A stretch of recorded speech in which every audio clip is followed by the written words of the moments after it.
Esta é a história do dia da Rádio Observador. A NATO corre perigo de vida?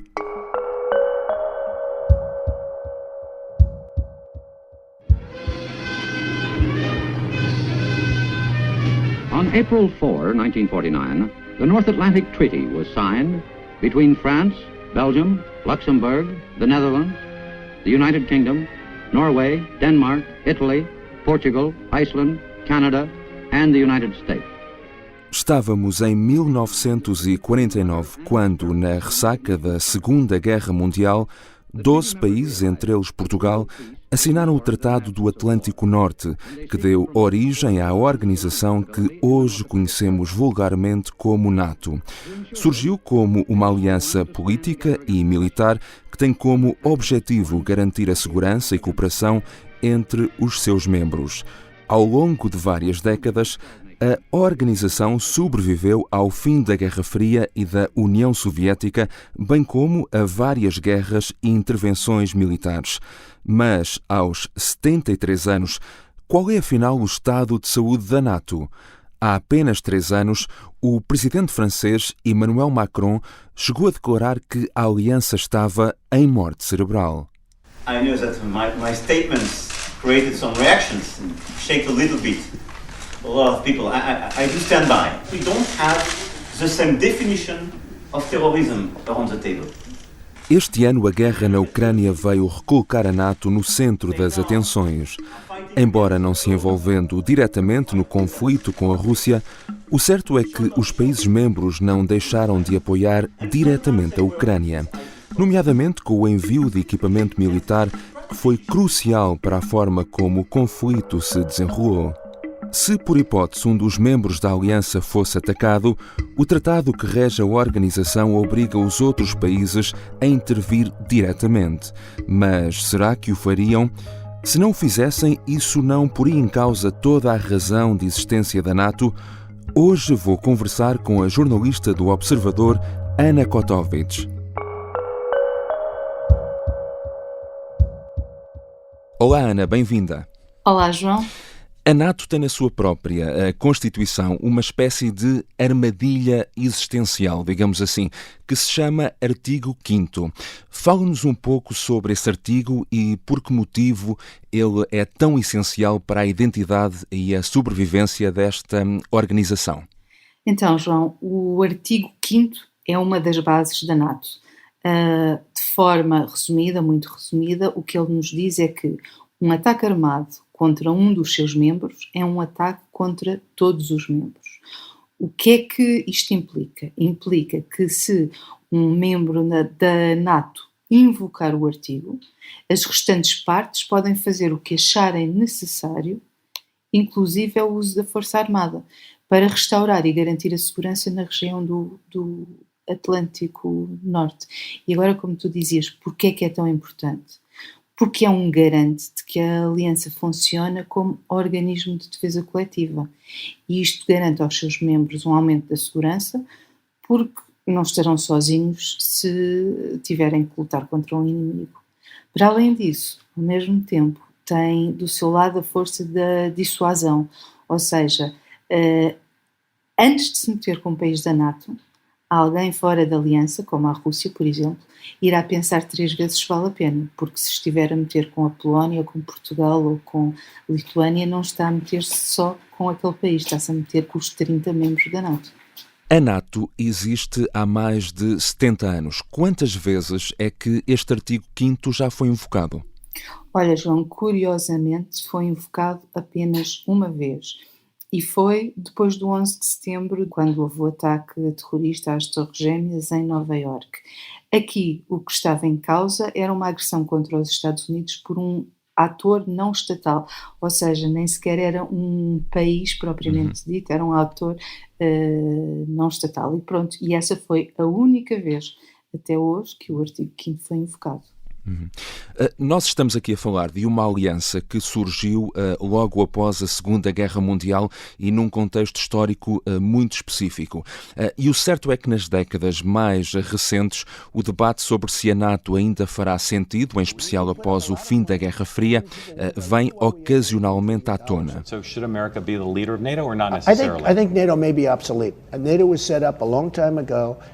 Many years ago, when things were different. Quando Trump estava na Casa Branca, chegou a dizer que a NATO estava obsoleta, para depois, enfim, um pouco a Trump, voltar atrás.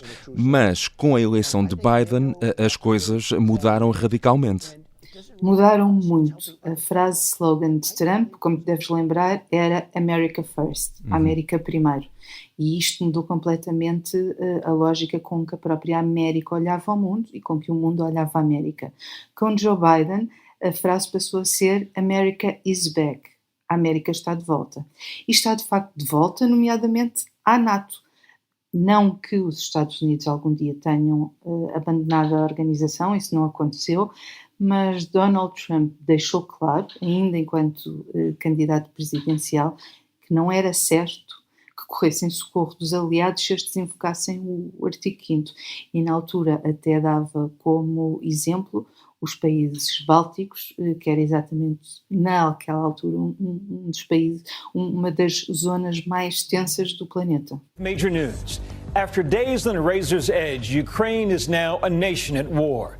Just hours ago, Russian forces began their attack. President Vladimir Putin warning other countries that any attempt to interfere with the Russian action will lead to, quote, consequences they have never seen. E este ano, com a guerra na Ucrânia, parece ter vindo, de certa forma, revitalizar a NATO.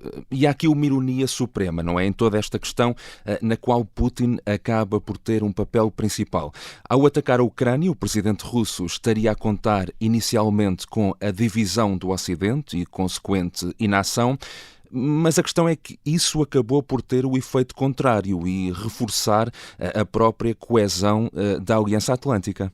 Nem mais, e é por isso que nós vemos, por exemplo, aqueles memes nas redes sociais em que Vladimir Putin aparece como o melhor angariador de membros da NATO. A verdade é que a guerra teve esse efeito, e quando tens dois países tradicionalmente neutros, como a Suécia e a Finlândia, a porem de lado esse traço da sua identidade fundamental, é sinal de que Putin calculou mal a resposta que ia obter quer da Europa, quer da NATO. E depois há aqui também uma questão muito interessante, que é o caso da Turquia, que sendo membro da NATO há 70 anos, parece nos últimos tempos que tem sempre um pé dentro e um pé fora. O presidente Erdogan tem sinalizado que Ankara se prepara para uma nova operação militar no norte da Síria, que a Turquia diz ser essencial para estabelecer uma zona de segurança face ao que alega serem ameaças terroristas por parte dos separatistas curdos. Agora, há aqui uma questão muito relevante e que de resto foi colocada pelo presidente francês há poucos anos. Se a Turquia, que é um membro da NATO, for atacada, os outros membros envolvem-se num conflito naquela região? Aí está, é uma das complicações do artigo 5, como tu dizias logo no início desta conversa. A situação da Turquia e da Síria é muito complexa e dava só por si uma história do dia. Se calhar um dia podemos conversar só sobre isso. Mas, Fica combinado. Fica combinado. Mas, tentando resumir, a Síria é liderada por Bashar al-Assad, que tem o apoio dos russos. As milícias curdas, que atacam o regime de Bashar al-Assad, são vistas como associações terroristas por Ankara. Isto leva Erdogan a entrar pelo território sírio adentro para tentar proteger a sua fronteira de terroristas, e isto é o que ele diz que se prepara para fazer novamente. Quer comer ali 30 quilómetros de território sírio. Qual é o problema? É que, a somar a tudo o resto, é que alguns destes grupos, não todos, alguns, fazem parte do esforço que naquela região do mundo combate o Estado Islâmico. E combate o Estado Islâmico com o apoio dos Estados Unidos e de alguns países europeus, como lá está a França, e daí as declarações de Macron, de que tu estavas a relembrar. Ou seja, a tensão ali é de cortar à faca. E Macron, em 2019, questionou, e muito bem, o que é que aconteceria se Bashar al-Assad atacasse a Turquia? Será que os restantes membros da NATO iam responder se a Turquia invocasse o artigo 5 ou não? E naquela altura não era nada claro que todos os países da NATO decidissem ir ajudar a Turquia num cenário destes. Olha, e a opinião pública destes países membros, o que pensa disso?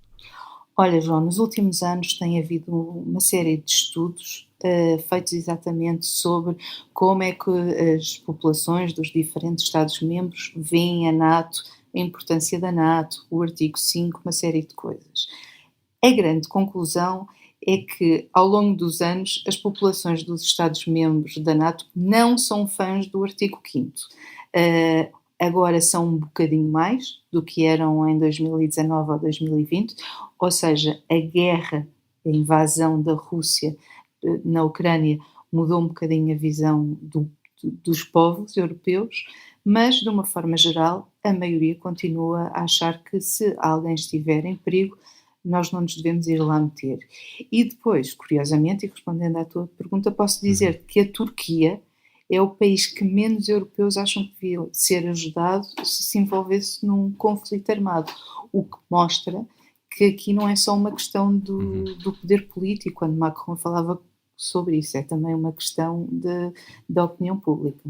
Então voltemos precisamente a essa questão do um por todos, todos por um, do artigo 5º e do que aconteceria caso um membro da NATO fosse atacado. Há aqui aliados de primeira e aliados de segunda ou são todos iguais? Se houver aliados de primeira e aliados de segunda, a NATO perde a sua razão de ser. Sim, o seu secretário-geral disse ainda há pouco tempo que um dos maiores sucessos da Aliança Atlântica era ter conseguido evitar guerra no território da NATO, e isto desde os tempos da Segunda Guerra Mundial. Ora, se essa solidariedade se quebra, se a NATO deixa de ser uma garantia de segurança e de proteção, para além daquele efeito dissuasor de que já falámos, então pouco sentido terá. E agora com a guerra na Ucrânia tem-se falado muito na questão de um eventual alargamento da NATO, e aqui a Turquia tem sido também um ator principal. Suécia e Finlândia já formalizaram o pedido de adesão, mas Ankara, pela voz sempre do presidente Erdogan, continua a dizer que não aceita. Yaptırım uygulayanların bu süreç içerisinde bir güvenlik örgütü olan NATO'ya girmelerine biz evet demeyiz. A questão aqui é que é necessária unanimidade entre todos os Estados-membros. O alargamento é um cenário possível? Até onde é que a Turquia pode ir neste braço de ferro? O problema destas perguntas é como tentar adivinhar o que é que Putin vai fazer a seguir, não é? Nós não conseguimos estar dentro da cabeça do presidente turco.